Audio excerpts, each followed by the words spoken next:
Assalamualaikum warahmatullahi wabarakatuh. Nama saya Pilih Rizkianto dan NPM 18 17 09 10 59 dari kelas B. Pada kesempatan kali ini saya akan menjawab soal dari mata kuliah pemrosesan data terdistribusi yang untuk soal ujian tengah semester. Di sini ada 4 soal, ya soal nomor 1 memiliki 2 bagian, itulah bagian A dan bagian B. Untuk bagian A sendiri itu soalnya adalah sebutkan dan jelaskan minimal masing-masing 3 kelebihan dan kekurangan centralized data center dan distributed data center.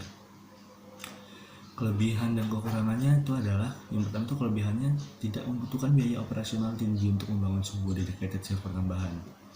Yang kedua, maintenance lebih mudah dilakukan karena basis data hanya berlokasi pada satu tempat saja. Yang ketiga, proses update dan data dan juga informasi di dalam basis data akan menjadi lebih cepat dan dapat mencegah terjadinya miskomunikasi. Lanjut, kekurangannya adalah apabila server mengalami gangguan, maka seluruh aktivitas akan mengalami gangguan. Yang nomor 2, bagian 2 adalah membutuhkan komputer server dengan kapasitas yang sangat canggih, terutama bagi perusahaan atau instansi yang memiliki lalu lintas data yang padat. Yang ketiga adalah kapasitas hard disk yang besar. Selanjutnya adalah dari kekurangan dan kelebihan pada distributed data center. Kelebihannya itu adalah yang pertama, keandalan atau reliability. Jika suatu lokasi rusak, maka lokasi lainnya bisa menggantikan fungsi dari lokasi pusat sampai kerusakannya dapat diatasi. Jadi antara satu lokasi dengan lokasi lainnya itu dapat saling membackup ya. Selanjutnya yang adalah ketersediaan atau availability. Jika database suatu lokasi rusak, maka kita masih mungkin mendapat data atau informasi yang diperlukan dari lokasi-lokasi lain. Jadi misalkan lokasi A rusak, jadi lokasi B itu dapat memberikan data yang sama kepada lokasi A, karena kemungkinan lokasi A itu jika rusak itu maka semua datanya akan hilang.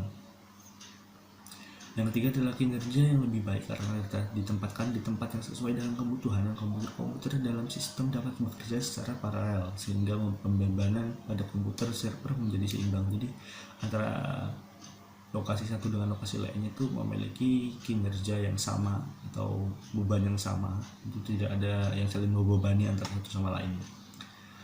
Kekurangannya adalah biaya implementasi terdistribusi mahal. Yang kedua adalah diperlukan peralatan tambahan atau perangkat keras pada lokasi-lokasi lainnya. Jadi setiap lokasi itu memiliki perangkat-perangkat yang banyak gitu. Selanjutnya yang ketiga adalah biaya pengembangan perangkat lunak mahal. Bagian B adalah nomor 1 bagian B adalah soalnya yang sebutkan dan jelaskan jenis-jenis virtualization dalam data center. Nah, jawaban saya di sini ada 5. Yang pertama itu virtualisasi server adalah penggunaan teknologi virtualisasi dengan tujuan untuk memecah resource fisik server dalam beberapa virtual server yang nantinya akan diinstal berbagai macam sistem operasi sesuai dengan kebutuhan, atau bisa juga virtual server ini dijual atau disewakan oleh pihak hosting. Biasanya kita mendengar istilah ini dengan VPS atau virtual private server ya. Selanjutnya ada virtualisasi desktop. Virtualisasi desktop merupakan teknologi software yang memisahkan desktop environment dan aplikasi desktop yang terinstall dengan resource fisik ketika desktop diakses oleh user.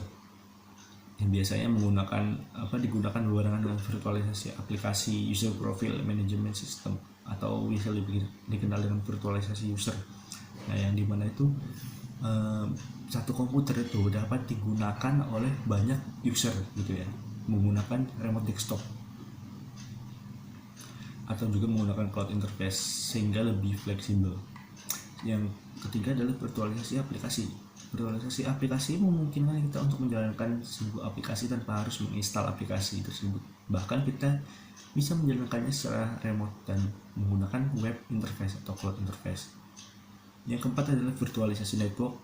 Virtualisasi network merupakan proses penggabungan network hardware dan software ke dalam suatu virtual unit atau network server yang menyediakan kontainer yang berfungsi seperti halnya perangkat network fisik. Virtualisasi network biasanya digunakan oleh developer untuk mengetes sistem dan aplikasi yang sedang dikembangkannya. Yang kelima adalah virtualisasi storage. Virtualisasi storage menyediakan media penyimpanan storage yang terpisah dari resource fisik, aman dan mudah dalam failover dan backup. Salah satu contoh implementasi virtualisasi storage yang gampang kita lihat adalah fasilitas cloud storage seperti Dropbox atau Google Drive yang menyewakan cloud storage bagi pelanggan dengan menawarkan fleksibilitas di mana user bisa mengakses storage kapanpun dan dimanapun. Selanjutnya nomor 2 itu ada dua bagian juga, ada bagian A dan bagian B. Untuk soal yang A itu adalah sebutkan dan jelaskan minimal masing-masing 3 perbedaan dan persamaan arsitektur client server dan peer-to-peer. Perbedaan antara peer-to-peer dan client server itu adalah yang pertama itu penginstalan dan pemeliharaan dilakukan dengan cara yang mudah dan cepat untuk peer-to-peer. Untuk client server sendiri, penginstalan dan pemeliharaannya lebih rumit dibandingkan peer-to-peer itu sendiri. Yang kedua adalah tingkat keamanan peer-to-peer itu lebih rendah dibandingkan dengan jenis jaringan client server. Untuk client server itu tingkat keamanannya dapat diatur setinggi mungkin. Yang ketiga, tempat penyimpanan file tidak terpusat untuk peer-to-peer.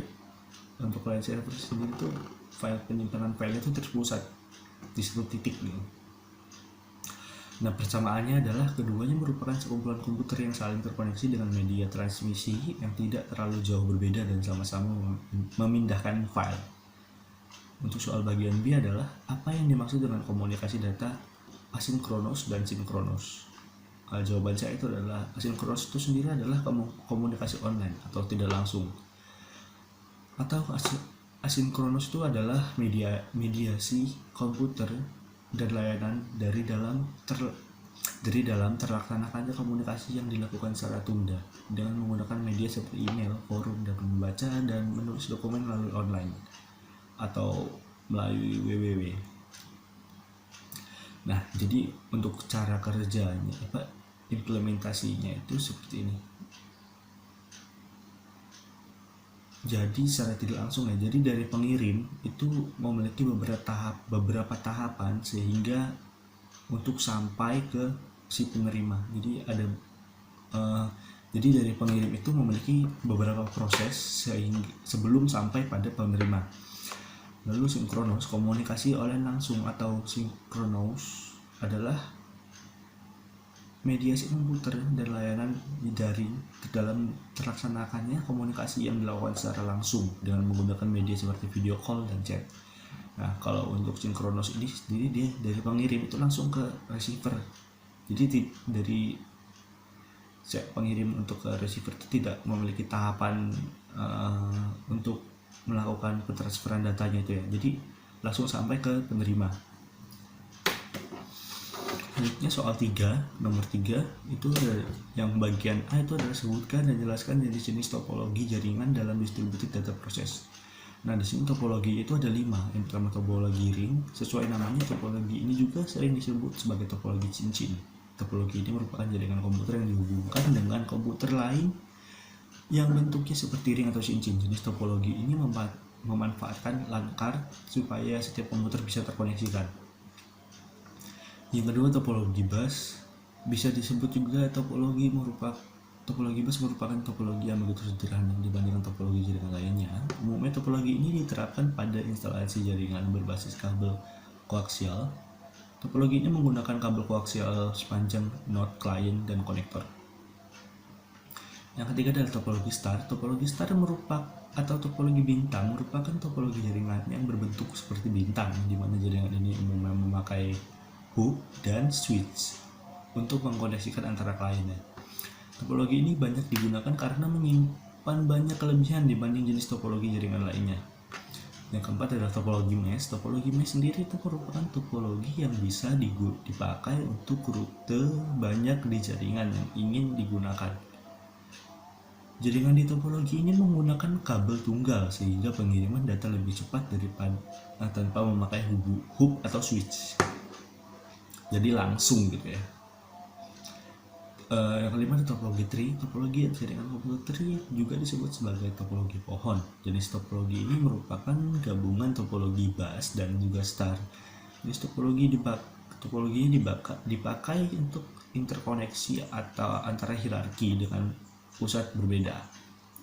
Selanjutnya soal bagian B, jelaskan dan gambarkan cara kerja modem dalam komunikasi data. Modem itu sendiri adalah sebuah perangkat keras yang berguna sebagai alat komunikasi dua arah yang mengubah sinyal digital menjadi sinyal analog atau sebaliknya untuk mengirimkan data atau pesan ke alamat yang dituju. Modem bisa juga diartikan sebagai media perantara supaya komputer dapat terhubung ke jaringan internet. Cara kerja modem itu sendiri adalah dalam penggunaannya modem bertugas merubah data dalam bentuk analog dan digital. Saat komputer disambung ke kabel telepon, saat disambung ke kabel telepon untuk kemudian digunakan berinternet. Jika komputer kita akan mengupload atau mengirim data, maka informasi atau data dari komputer dalam bentuk digital akan diubah oleh modem menjadi bentuk analog untuk dikirim melalui kabel telepon atau media lainnya. Saat data atau informasi analog tadi sampai ke komputer tujuan, maka modem yang ada pada komputer tujuan akan mengubah kembali bentuk data tersebut atau bentuk data yang tadi analog menjadi bentuk digital semula, sehingga bisa diproses oleh komputer tujuan tadi ya.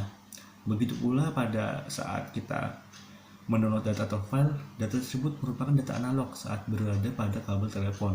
Namun saat masuk ke komputer kita, modem akan seketika mengubahnya menjadi bentuk digital agar bisa ditampilkan. Hal inilah yang memungkinkan komputer-komputer di internet di berbagai belahan dunia itu bisa berinteraksi satu sama lain.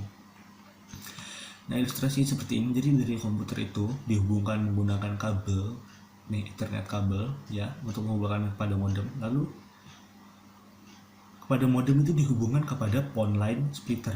Nah, phone line splitter ini dihubungkan kepada phone line wall jack ya. Jadi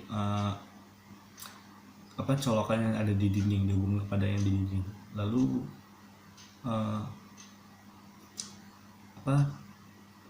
telepon ini menghubungkannya juga kepada phone line splitter ya. Tapi di sini menggunakan phone line filter untuk menghubungkan kepada phone line splitter ini. Yang keempat itu adalah soal yang pertama itu apakah peranan keamanan data dalam pemrosesan data terdistribusi. Peranan itu yang pertama itu mencegah potensi kerugian material. Yang kedua adalah mengurangi risiko penyalahgunaan data atau informasi. Yang ketiga itu memperkecil peluang tindakan kriminal. Soal nomor 2 yang bagian B-nya adalah apakah yang dimaksud dengan enkripsi, private key, dan public key. Jawaban saya adalah enkripsi itu adalah suatu metode yang digunakan untuk mengkodekan data sedemikian rupa sehingga keamanan informasi terjaga dan tidak dapat dibaca tanpa dideskripsi kembalikan dari proses enkripsi dahulu. Lalu selanjutnya public key encryption adalah sistem enkripsi atau penyediaan yang menggunakan dua kunci, yaitu kunci publik dan kunci privat.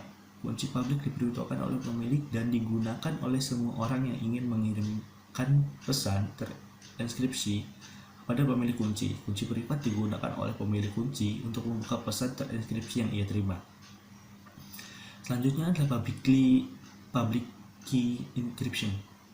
Enkripsi kunci publik atau kriptografi kunci publik adalah metode menginskripsi data dengan dua kunci berbeda dan membuat salah satu kunci publik tersedia bagi siapa saja untuk digunakan. Jadi untuk publik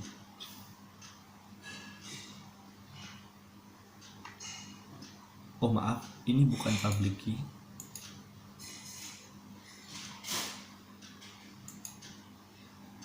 Ini salah, ini bukan public key, seharusnya ini private key ya.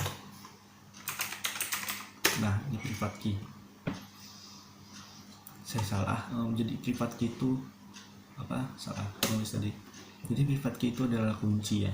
Jika kita ingin mengenkripsi suatu pesan itu kita harus mendapatkan kuncinya. Untuk public key ini adalah kita dapat mengakses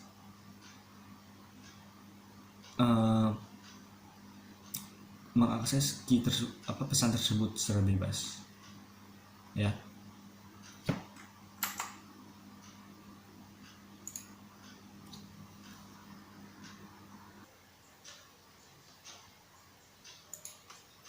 Jadi selanjutnya adalah yang bagian C, berikan ilustrasi menggunakan enkripsi data pada pengiriman pesan. Nah, jadi ilustrasinya seperti ini. Jadi mengirimkan pesan itu akan dienkrip, lalu ciphertext, lalu jika kita memiliki kunci kita akan membuka, lalu kita akan mendeskrip, lalu pesannya langsung keterima. Jika tidak, itu maka pesannya kekunci. Nah, jadi data yang tidak terenkripsi sering disebut juga plain text. Dienkripsi menggunakan algoritma inskripsi dan kunci inskripsi. Proses ini menghasilkan ciphertext yang hanya dapat dilihat dalam bentuk aslinya jika dideskripsi dengan kunci yang benar. Deskripsi hanyalah kebalikan dari inskripsi, mengikuti langkah-langkah yang sama tetapi membalik urutan penerapan kunci. Algoritma inskripsi yang paling banyak digunakan saat ini terbagi dalam dua kategori, simetrik dan asimetrik. Algoritma inskripsi RSA adalah algoritma kunci publik yang paling banyak digunakan karena kunci publik dan pribadi dapat menginskripsi pesan. Tombol sebaliknya dari yang digunakan untuk mendeskripsi pesan digunakan untuk mendeskripsi pesan itu sendiri ya. Atribut ini memberikan metode untuk memastikan tidak hanya kerahasiaan tetapi juga integritas, keaslian, dan non-reputabilitas komunikasi elektronik dan data saat ini melalui penggunaan tanda tangan digital. Nah, mungkin itu saja penjelasan dari saya. Saya akhiri. Wassalamualaikum warahmatullahi wabarakatuh.